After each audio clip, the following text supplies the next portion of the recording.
Nothing's had a bigger impact on the people and landscape of Appalachia than a shiny black rock, coal. Nearly every mountain family has someone who's either been a miner or worked a coal-related job like railroads or riverboats. No doubt, coal's brought a lot of jobs and prosperity to the region, but that progress has come at a heavy price to the mountain people and their way of life.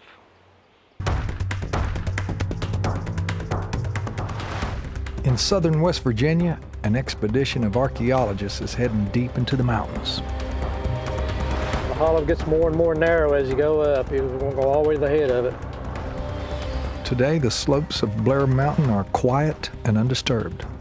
But these men have come to search below the pristine surface for clues to a violent and bloody past.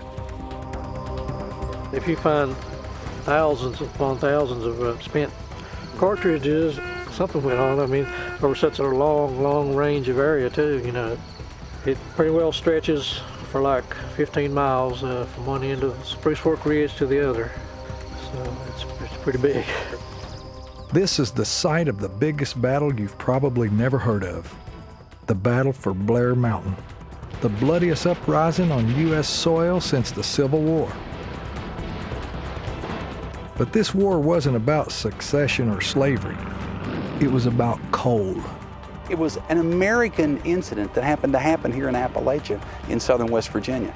But here was the culmination of a lot of angst and a lot of anger on both sides. And it found its outlet here at Blair Mountain. It took millions of years to turn the region's fossilized plant remains into bituminous or soft coal. But once its commercial potential was recognized in the mid-19th century, things changed quickly. By 1910, nearly 900 mines were built and in operation in West Virginia alone. It's still the state's biggest industry, employing 40,000.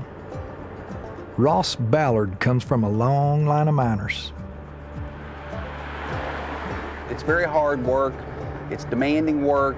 You have to keep your head together at all times, be able to watch out for your buddy, he watches out for you. Working underground is a different occupation, it's a different world.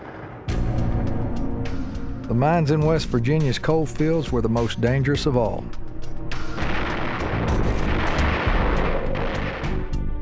In 1907, a roof collapsed at the Monaga mine and killed 362 miners. Still the deadliest mine accident in American history. With a glut of cheap labor to hire from, the coal industry and big coal operators had little incentive to improve conditions. Miners lived in company-owned houses, shopped in company stores using company-issued credit, and signed contracts swearing they would never join the union.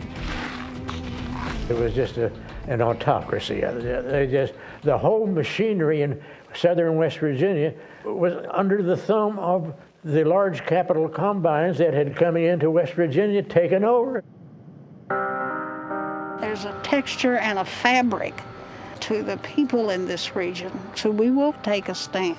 We're good people, and we're going to take a stand on these issues. They didn't stand alone. By 1920, the 30-year-old United Mine Workers of America had unionized most of America's coal fields, winning better conditions and wages for its members. Union miners earned up to 30% more and worked a shorter day than their unaffiliated brethren. Alarmed by the union's success in West Virginia's northern coal fields, coal companies in the southern part of the state vowed to keep their mines union-free by whatever means necessary. Mine owners put newspapers, politicians, and entire police forces on their payrolls and hired armies of so-called private detectives to rough up workers who dared even to speak about the union. The most notorious was the Baldwin Felts Detective Agency. They were legal outlaws. They did whatever the company wanted. The company owned the courts, the politicians. So these henchmen had very little limitations. We was used to being people that didn't believe in violence. Our people was fun-loving people. And then when those thugs, we called them, came in, fear started with us. Hilda's father, Bill McCoy, was a miner and a union man. She was just 5 years old in 1920 when the thugs came to town to terrorize the pro-union miners.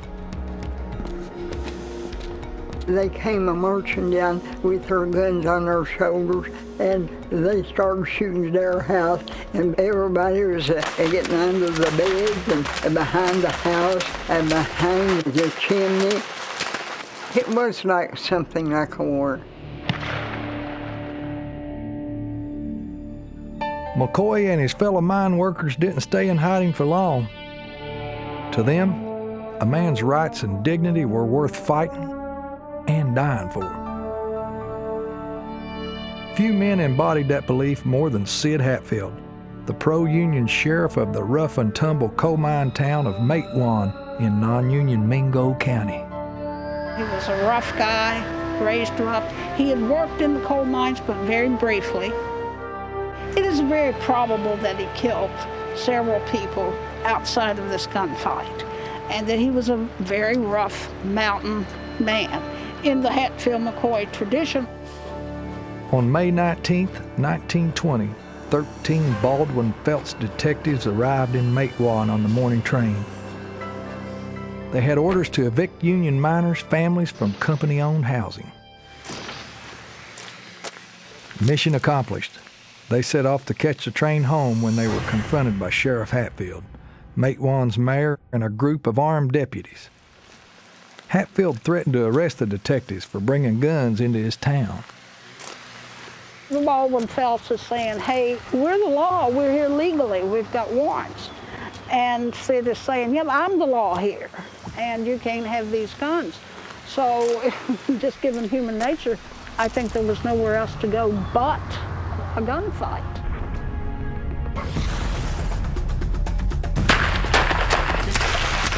No one knows who fired the first shot. But within seconds, 7 Baldwin Felts detectives were dead, as was Matewan's mayor, a deputy, and a bystander. Having met fire with fire, Sid Hatfield had effectively rid his town of the thugs. They would not return to harass Matewan's miners again. Word of the Matewan massacre spread like a mine fire. Sid Hatfield became the mine workers' hero and a national celebrity. The victory was partial, but its effect was enormous. Hundreds of miners flocked to sign up for union membership. But the Baldwin Felts detectives would soon have their revenge. On August 1st, 1921, Sid Hatfield and his deputy Ed Chambers arrived at the Welch, West Virginia courthouse to face trumped-up gun possession charges. The guys did not have guns on them that day. They wanted to show that they were trying to obey the law by coming in there. As the lawmen and their wives climbed the courthouse stairs, 20 heavily armed men, mostly Baldwin Felts detectives, emerged from the shadows and opened fire on the unarmed lawmen.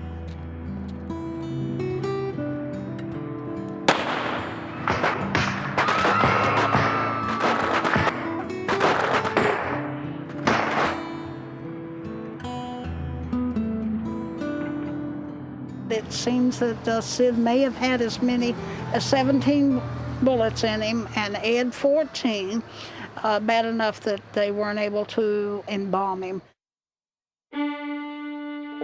No one was ever charged with the cold-blooded murders. But if the goal was to scare off the miners, it didn't work. Sid's death fanned the flames of resentment and rebellion against the mining companies.